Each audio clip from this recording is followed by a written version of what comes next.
बात करते हैं कि ये पानी मत चढ़ाओ, वो पानी मत चढ़ाओ, ये मत करो। शिव जी को ये कई लोग कह देते हैं ये बेलपत्र तुम्हारी पूरी टूट गई है, ये बेलपत्र खंडित हो गई है, ये खंडित बेलपत्र है, शिव जी को मत चढ़ाओ, इसकी एक पत्ती नहीं है, शिव जी को मत चढ़ाओ, ये बेलपत्र का आधा टुकड़ा है, शिव जी को मत चढ़ाओ, ये बेलपत्र का इतना सा टुकड़ा है, शिव जी को मत चढ़ाओ। शिव महापुराण की कथा जिसने पढ़ी नहीं है वो व्यर्थ की बात करते हैं। और जिन्होंने शंकर जी को जान लिया, शिव महापुराण में यहां तक लिखा है कि अगर बेलपत्र के 1,00,000 टुकड़े हो जाएं और बेलपत्र सूख भी जाए, सूख कर भी उसका चूरा बन जाए और चूरे का भी एक तिनका मात्र भी शंकर को चढ़ जाए तो सहस्त्र बेलपत्र के फल के बराबर फल प्राप्त हो। सावन के महीने की जो अष्टमी होती है, शिव महापुराण की कथा में और देवी भागवत में वर्णन मिलता है। अष्ट सिद्धि नवनिधि 64 योगिनी सारी विद्या नव देवी सब सावन के महीने की अष्टमी तिथि के दिन महादेव से मिलन करने आती हैं। भगवान देवाधिदेव महादेव 11 रुद्र के रूप में, 12 ज्योतिर्लिंग के रूप में, सहस्त्र नामावली के रूप में शिव उनसे मिलते हैं। वो समय होता है प्रदोष का समय, शाम का समय। जब सावन के महीने की अष्टमी तिथि पड़े, चाहे वो उजाले की पड़े चाहे अंधेरे की, अष्टमी तिथि पड़े, शाम के समय 2 दीपक, एक लंबी बत्ती का एक गोल बत्ती का, शिव के मंदिर में अपनी कामना कर कर, जो बच्चों को अच्छी नौकरी चाहिए या कोई बीमारी का हल चाहिए या धन की कमी है या कोई समस्या है, एक लंबी बत्ती किसके लिए है? जम के बोलो, देवी के लिए। गोल बत्ती किसके लिए? देव के। 2 बत्ती घी की, गोल बत्ती को जलाओ पहले, फिर लंबी बत्ती का जो दिया हो उसकी बत्ती का मुख गोल बत्ती की ओर हो, वो बत्ती अपनी ओर नहीं हो। समझ में आ रहा है ना सबको? गोल बत्ती के सामने अष्टमी के दिन प्रदोष के समय पर लंबी बत्ती का दीपक, पहले गोल बत्ती का दिया जलाया, फिर ये लंबी बत्ती का मुख उधर की ओर कर कर दीपक को जब हम प्रज्वलित करते हैं और अपनी जो कामना दोनों दीपक के सम्मुख में करते हैं, वो कामना पूर्ण होकर ही रहती है। पर करना क्या है? दोनों अष्टमी, सावन के महीने में जो उजाले पक्ष की अष्टमी आएगी उस पर भी करना है और जो अंधेरे पक्ष की आएगी उस पर भी। कुछ नहीं करना, केवल प्रदोष काल में पहुंच जाओ बाबा देवाधिदेव महादेव के मंदिर में।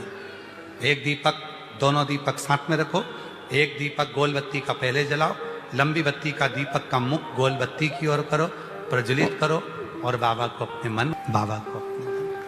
आज भी नियम है हमारा, कोई मदिरा पान में डूबा है, कोई वेश्यावृत्ति में डूबा है, कोई मांसाहार में डूबा है, कोई गलत काम में जुए आदि में डूबा हुआ है। तुम छुड़ा कर रह गए कि मत जा, मत कर, तुम छुड़ा कर रह गए। तो शिव महापुराण का एक बड़ा सुंदर भाव वर्णन करा गया हमारा। शमी के 5 पत्ते, बेलपत्री के 5 पत्ते, बेर के 5 पत्ते। क्या क्या चीज है जरा जम के बोलो?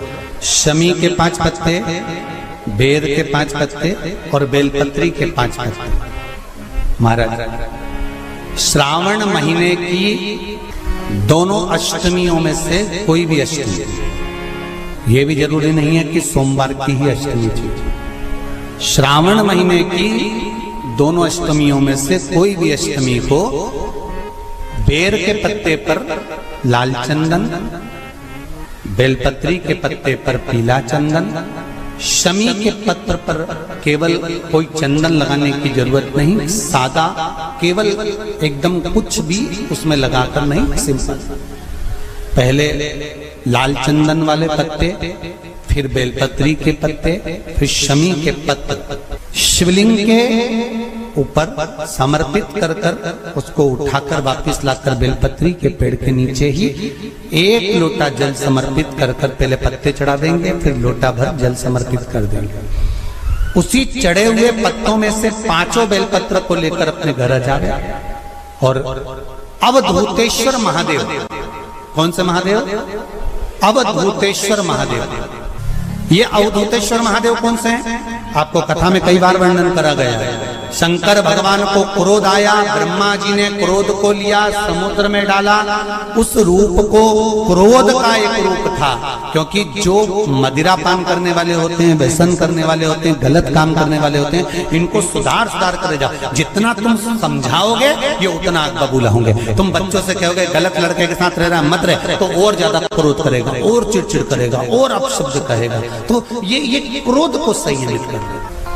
अवधूतेश्वर महादेव का स्मरण कर पांचों पत्तों को लेकर आइए। कुछ समय बाद जैसा जैसा समय की अनुकूलता मिले, आप किसी मदिरा का पान करने वाले या किसी व्यक्ति को वो पत्ते दोगे या प्रसाद के रूप में दो तो अच्छी बात है, नहीं तो उस पत्ते का थोड़ा थोड़ा भाग भी प्रतिदिन मात्र 21 दिन तक अगर थोड़ा थोड़ा भाग भी दे दिया जाए तो धीरे धीरे धीरे धीरे मदिरा पान, व्यसन, गलत आदतें छूटना प्रारंभ हो जाती है और वो शंकर की शरणागति ग्रहण करते हैं। महाराज शिव अर्चना, ये तो अभी अभी लोगों की थोड़ी सी सोच गलत हो गई। ये दुनिया के लोगों को ये तो मालूम नहीं है भगवान शंकर के लिए। हाँ, शंकर भगवान के पास में भांग रहती है, शंकर भगवान के पास में भांग रखी हुई होती है। शंकर भगवान का भांग का श्रृंगार होता है, क्योंकि उसको बूटी के रूप में, औषधि के रूप में लिया जाता है। पर कोई कहे कि शंकर भगवान भांग का नशा करते हैं, तो ये संसार के लोगों को समझा देना कि शिव भांग का नशा, मेरा भोलेनाथ भांग का नशा नहीं करते। किसी भी अष्टमी तिथि को 12 महीने में शुक्ल पक्ष कृष्ण पक्ष की अष्टमी तिथि पड़ती है। यदि किसी भी अष्टमी तिथि को अगर किसी ने नियम बनाया 5 अष्टमी का, 8 अष्टमी का, 7 अष्टमी का, एक कनेर का पुष्प शिवजी के शिवलिंग को समर्पित करना, अशोक सुंदरी के स्पर्श करना, और जो जलाधारी होती है, जैसे ये शिवलिंग है, ये जलाधारी है, तो पहले शिवलिंग पर स्पर्श, फिर अशोक सुंदरी का स्पर्श, फिर जलाधारी पर कनेर का पुष्प शिव जी की ओर मुख कर कर, अर्थात जैसे मानो ये कनेर का पुष्प है, तो ऐसा शिवलिंग का स्पर्श करते हुए जलाधारी पर जो समर्पित करता है, भगवान शंकर उसके मन की कामना को पूर्ण जरूर करते हैं। एक कनेर का पुष्प। और कोई माताएं कह देती हैं, कोई बच्चा कह देता है मम्मी मुझे याद नहीं होता, याद करता हूँ परीक्षा हॉल में जाकर भूल जाता हूँ, मैं कुछ पढ़ता हूँ बाद में जाके भूल जाता हूँ, स्मरण में नहीं रहता। तो उनसे भी निवेदन है, आप माँ नील पाठ नहीं पढ़ सकते, स्तोत्र नहीं कर सकते, संस्कृत में नहीं पढ़ सकते, तो माँ नील सरस्वती के नाम से अष्टमी, नवमी और चतुर्दशी के दिन एक शंख पुष्पी पुष्प को, नीला कलर का जो फूल होता है, बेल में लगा होता है, जो शिव जी को अति प्रिय होता है, उस पुष्प को आप जलाधारी पर रख दीजिए। जलाधारी जानते हो ना सब लोग, शिवलिंग पर नहीं, जलाधारी पर रख दीजिए और जल चढ़ाना 7 बार प्रारंभ करिए। बाबा देव अधिदेव महादेव आपको याददाश्ता में प्रवर करेगा। परीक्षा हॉल में जितना तुम याद कर कर गए हो, अच्छी मेहनत कर कर गए हो, तो भूलोगे नहीं, तुम्हारी बुद्धि तीव्र होती चली जाए, प्रबल होती चली। हे जगत जननी जगदम्बा, हे पार्वती, शिव और शक्ति, देवी और शंकर, भगवान शिव और जगदम्बा का या आदिक 33 कोटि देवताओं का जहां पर विशाल यज्ञ का आयोजन होगा, बड़े बड़े अनुष्ठान, बड़े बड़े यज्ञ जहां होंगे, उस यज्ञ में तुम्हारे और मेरे स्मरण से ये बीला जो फल है, इसकी आहुतियां प्रदान करी जाए। एक वो भी आप समझ लें कि जैसे अष्टमी तिथि या नवमी तिथि किसी भी महीने की,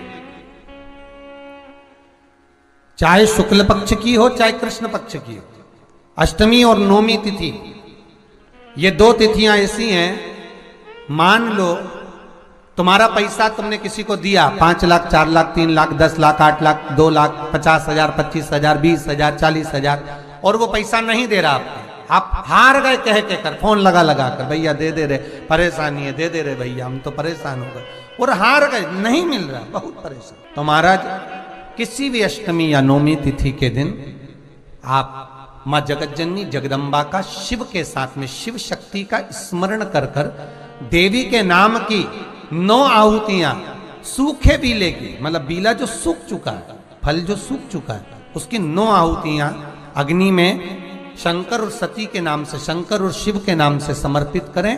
और आखिरी आहुति जो समर्पित करें उसमें थोड़ा सा भाग तिल का, और तिल भी काली नहीं चढ़ती उसमें, श्वेत तिल का भाग उसके साथ लगाकर समर्पित करें। और जिससे धन लेना है उसका नाम लेकर वो समर्पित करें महाराज, उसको सुध आएगी और वो पैसा किसी भी हाल में आपके हाथ में थमाकर जाएगा ही, ये पक्का है। उसकी आहुतियां, हे जगतजननी, हे जगदम्बा, तेरा नेत्र बिंदु से जो प्रकट हुआ वृक्ष है बेलपत्र का, उस वृक्ष की एक एक जड़ हो, टहनी हो, डाली हो, फल हो, शूल हो, वो सब मुझे अंगीकार है, मुझे स्वीकार। संपूर्ण भारत के जितने भी विश्व के माताएं कथाएं सुन रही होंगी उसको फायदा मिले। थोड़ा हमारा बोलना उत्तम नहीं है व्यासपीठ से, पर उसका लाभ प्रत्येक नारी को मिल सकता है, प्रत्येक बेटी को मिल सकता है। जो माँ पार्वती जी के हाथ में, दुर्गा जी के हाथ में जो चक्र है उसका नाम क्या है, जम के बोलो, मृत्यु मंजन। इसको अनायास ना ले, इसको अपने विचार में गलत भाव में ना ले। नारी का जो रजस्वला धर्म होता है, रजो धर्म होता है, नारी जो 7 दिन 5 दिन कार्य नहीं करती, रजो धर्म का जो उसका समय होता है, रजस्वला समय होता है, उस रजस्वला समय में कभी नारी के कोई प्रॉब्लम आ जाती है, कोई प्रॉब्लम आ जाती है, कोई परेशानी आ जाती है, कभी गर्भाशय में गांठ पड़ जाती है, कभी उसका रजो धर्म नहीं आ पाता, कभी रजो धर्म आता है तो निरंतर आता है। तो उस समय पर एक गूलर का फूल, एक घंटी वाला जो देवी जी को फूल चढ़ता है, जायसवन का बोलते हो, गूलर का बोलते हो, जिसका भी आप फूल बोलते हो, पुष्प लाल कलर का होता है, उसमें एक घंटी जैसा होता है, उसमें छोटे छोटे दाने से निकले होते, केवल एक पुष्प माँ भवानी को जिस स्थान पर भगवान शंकर का शिवलिंग रखा हुआ है, ये जलाधारी जो है माता पार्वती जी का हस्त कमल है, किसी भी स्थान पर बैठकर एक पुष्प समर्पित कर कर मृत्यु मंजरी चक्र का स्मरण कर कर अगर नारी उस पुष्प को मंदिर के द्वार के बाहर बैठकर भी खा ले या घर पर भी खा ले, तो उसके रजो धर्म से जुड़ी हुई जो भी तकलीफें होती है या गर्भाशय में गांठ भी होती है तो धीरे धीरे गलना प्रारंभ हो जाता है। उस मृत्यु मंजरी चक्र का स्मरण बड़ा ये थोड़ा सा लोगों को